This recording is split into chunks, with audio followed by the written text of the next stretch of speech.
Ladies and gentlemen, welcome back into Mets Get It On. Enough of the doom and gloom. We are back in the win column, taking 2 out of 3 from the Arizona Diamondbacks after back-to-back series losses against the Cardinals and those same Diamondbacks. As I said, vibes are back up. We are 10 games over 500 at 24-14. Please, guys, go subscribe on YouTube, on Spotify, wherever you can. I appreciate it every time. And Mets, get it on. Let's dive into game 1 of this series. The Midnight Mets are on the West Coast in Arizona, and they tend to rake there. Game 1 had a 10 p.m. Eastern starting time, but the Mets were not sleepy. Griffin Canning was on the mound, and this guy has continued to impress. He went 5 innings, only gave up 1 run. He is looking like a stalwart in this rotation. But in the first inning, Canning gives up a leadoff homer to Corbin Carroll, and the Diamondbacks are up 1-0 to kick things off. In the 4th inning, this is the Mets' time to strike. After a Juan Soto walk, Pete Alonso hits a towering shot to deep left field to give the Mets a 2-1 lead. Pete staying hot. In the 7th inning, after a Tyrone Taylor double, Francisco Lindor gets in on the fun and goes deep himself with a 3-run homer, scoring Taylor and El Troll Francisco Alvarez to bring the Mets up 5-1. Things are looking good for the Mets. Let's brush off those series losses. Not so fast.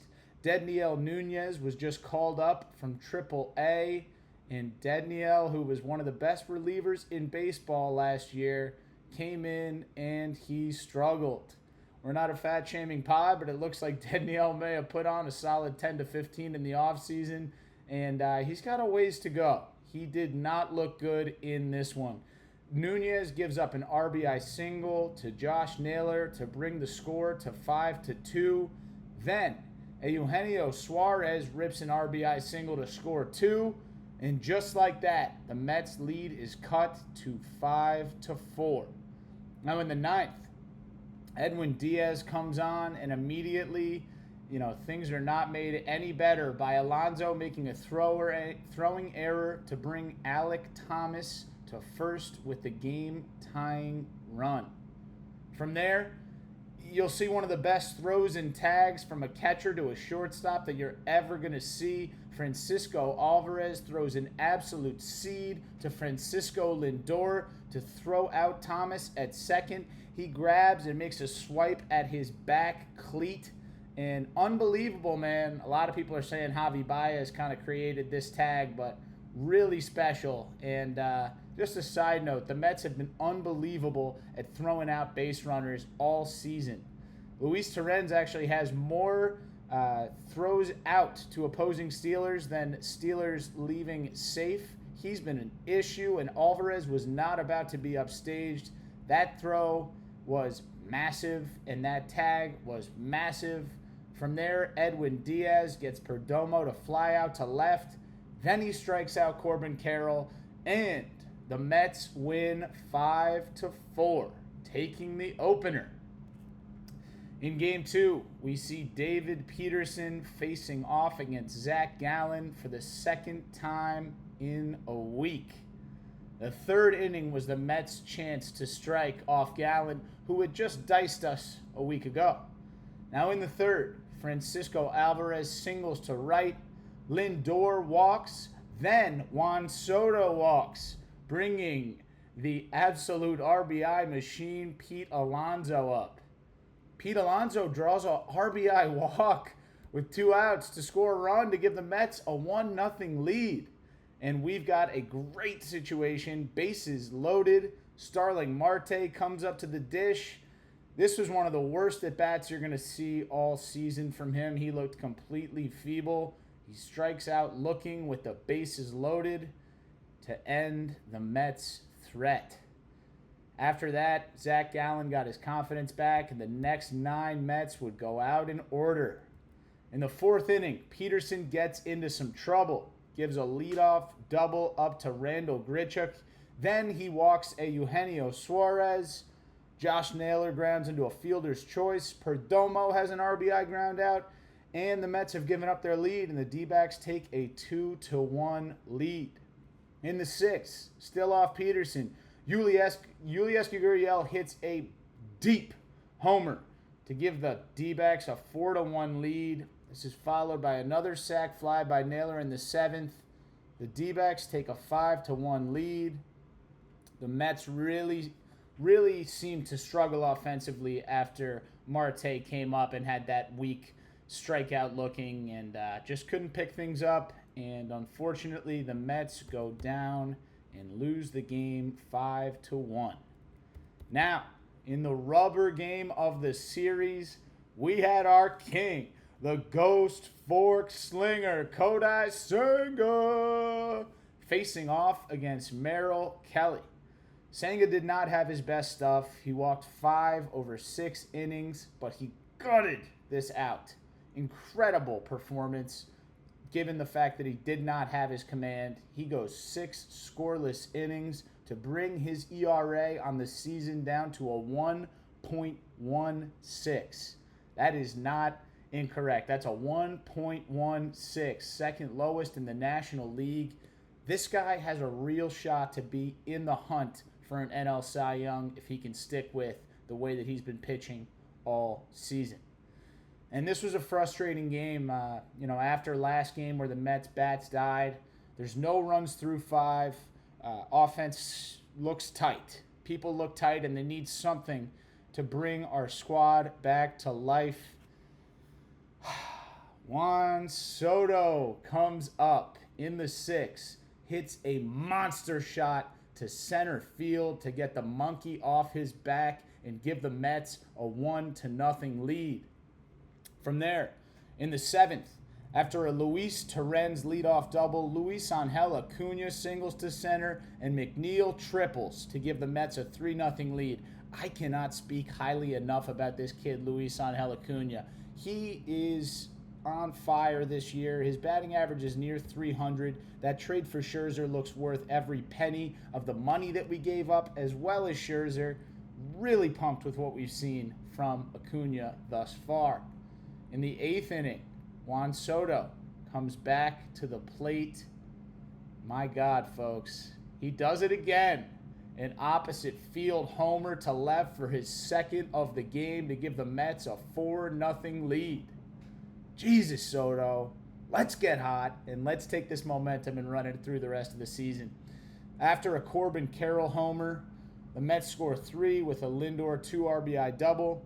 And Juan Soto just getting into the fun again with a sac fly to give the Mets a 7-1 lead. And that's how this one would end, folks. 7-1 Mets over the Diamondbacks to take the series and regain momentum on the season. There's going to be tough stretches. We lost back-to-back series, but this team is so solid offensively, with our top 3 in Lindor, Soto, and Alonso. Our pitching still has the best ERA in baseball combined across starters and relievers. I am really, really stoked about the future of this season. And earning his first, baby, of the season, our $800 million man, Juan Soto, with his 25th multi-homer game of his career for the Mets on Wednesday. Soto is now hitting .346 over his last 7 games. He's back on pace to hit 30 home runs for the year. He's got an .863 OPS for the year. If this is a cold Juan Soto, I can't wait to see this man get hot. From a behave perspective, there's one man on the Mets who needs to behave, and it's Starling Marte, man. He's an unbelievable team leader. People in the clubhouse seem to love him. Soto gets along so well with him, but he's making $20 million a year, and he's really struggling, and that contract does not look good. That strikeout looking, kind of killed the Mets in Game 2, and he's now batting .188 on the season. He's a liability in the field. I'm not 100% sure that Starling Marte, as much as I love him, is going to be on the roster past the All-Star break. But we'll have to see how this plays out. But with young players like Drew Gilbert and Jet Williams knocking at the door in the minor league system, are his days in Queen numbered? Not 100% sure. But Starling, behave, baby. So, we've got a nice off day on Thursday, and who are we facing next but the Chicago Cubs? This is going to be a real test. The Cubs have an outstanding offense and potentially a weak bullpen. That's where we need to hit them. But the Cubs lead baseball with 233 runs scored. The Mets fall in ninth with 181 runs scored. So there's a considerable gap there. And these guys are raking, and this is not a team to look down on. A lot of us folks look back with a little, sadness when we recollect the trade that sent Javi Baez to the Mets in exchange for, at the time, a very young, promising center field prospect in Pete Crow Armstrong. PCA is on fire.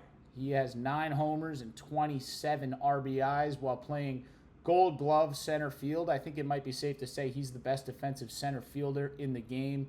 This guy's got blue hair. This guy's got incredible moxie. He has a bright future ahead of him, and we're going to regret that trade for a long time.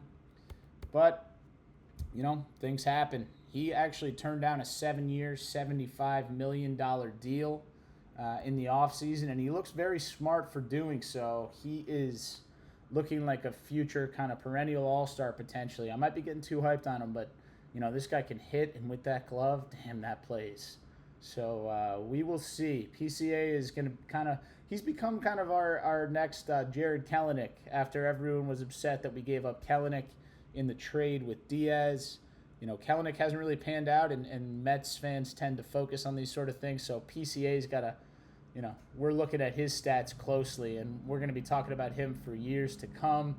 But the Cubs lead the NL Central with a 22-16 record on the season to the Mets 24-14. We got the second best record in the National League to the Dodgers, so it's a good time to be a Mets fan. But these Cubs are no joke, man. Game 1, I will be in attendance on Friday night at Citi Field, weather permitting. We're going to have Clay Holmes, the kick change maestro, who is 4-1 with a 2.95 ERA on the year, facing off against Jameson Taillon, former Yankee, cancer survivor. Everybody loves this guy. I got to root against him for one night, but I do love this guy as well. Taillon is 2-1 with a 3.86 ERA on the season. Big test for Clay Holmes, who I've said repeatedly is going to be an all-star. And, if you look at the NL WAR numbers, he's right up there as far as pitchers. He's been outstanding, but we'll see how he fares against this Cubs offense. Game 2, we got Big Drip, Tyler McGill. Had a rough outing his last time out, but his season stats are still gorgeous. 3-2 with a 2.50 ERA versus an unnamed starter. And I'm hearing some whispers in corners that starter is going to be former Met Chris Flexen, who they're stretching out from the bullpen to get this start. Flexen has every reason to hate the Mets. We kind of, abused his service time, brought him up, brought him down, yanked him around, traded him, got rid of him, dropped him, whatever. We'll see. I think he's going to have a chip on his shoulder, but Tyler's been awesome this year. I got no reason to doubt him, and I think our bat should take advantage of Flexen in Game 2. Game 3 is fascinating because it's two pitchers who are, kind of the Spider-Man meme, looking at each other with guns. They're identical. Griffin Canning, who has been nasty all year. He's 5-1 with a 2.5 ERA on the season. Looks like one of the best signings of the offseason at a $4 or $5 million price tag. What a snag by Stearns, and what a testament to our pitching lab. He's going up against Matt Boyd, who is 3-2 with a 2.75 ERA. Just got a 2-year, $29 million contract in the offseason, and he is earning every penny. Look, it's two soft throwers, but two guys who really know how to pitch. This is going to be a fun one to watch. It's kind of an old school matchup. Velocity is not the thing that's going to separate these guys. It's craftiness, adjustments in game, and yeah, look, I feel like we've got pretty solid pitching advantages throughout this series, and I'm hoping that we can take 2 out of 3. That's the goal every time. The Cubs are no joke, but we're back in the win column with a series win against the Diamondbacks. And folks, our offense is too good to not start stepping up. Seeing Soto heat up is unbelievable. Alonso has been one of, if not the MVP of the National League so far. The fact that he's batting around 340 is insane. And Lindor's had a great start to the year. It's just a matter of time before these guys in Brandon Nimmo and Mark Vientos start to step up. And I think once we get that cleanup spot figured out, we're going to be off to the races, and it's going to be a gorgeous summer in Queens. So let's stay hot. Let's enjoy this season as it's going. Guys, please go like and subscribe where you can. And never forget the sign-off. Mets, get it on!